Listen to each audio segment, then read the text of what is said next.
चलिए बनाते हैं गाजर मूली का इंस्टेंट अचार। इसके लिए सब्जियों को पहले अच्छे से पानी से धो लेंगे।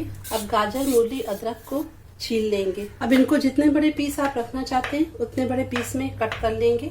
मिर्च को भी आप अपनी चॉइस अकॉर्डिंग छोटे बड़े पीसेस में कट कर सकते हैं। सब्जियां चॉप हो गई हैं।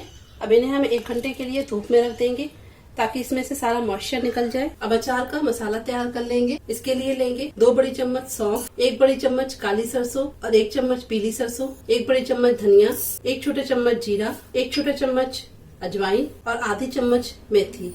सब चीजों को खुशबू आने तक भून लेंगे। मसाले भुन गए हैं।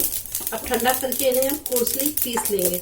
1 कप सरसों के तेल को गरम कर लेंगे। फिर इसमें डालेंगे आधी चम्मच हींग, 1 छोटी चम्मच कलौंजी, 1 चम्मच हल्दी पाउडर, 1 चम्मच कश्मीरी लाल मिर्च पाउडर और गैस को बंद कर देंगे। अब इसमें गाजर मूली अदरक और मिर्च डालेंगे और इसे अच्छे से मिला लेंगे। अब इसमें हम अचार का मसाला डालेंगे और 2 चम्मच नमक और एक बार फिर से अच्छे से मिला लेंगे। अचार को हम लंबे समय तक स्टोर कर सके इसके लिए इसमें 1 चम्मच सिरका डालेंगे और इसे भी अच्छे से मिला लेंगे। इंस्टेंट अचार बनके तैयार है। एक कांच की बर्नी को धो के अच्छे से सुखा लीजिए। फिर इसमें कोयले का धुआं दे दीजिए। अब इसमें अचार को डाल के स्टोर करके रख दीजिए। आप इसे लंबे समय तक स्टोर करके रख सकते हैं। सर्व कीजिए इसे रोटी, पराठा, पूड़ी या फिर दाल चावल के साथ। ये स्वादिष्ट अचार की रेसिपी आप भी जरूर ट्राई कीजिएगा और मेरे वीडियो को लाइक और चैनल को सब्सक्राइब कीजिएगा। Bye bye.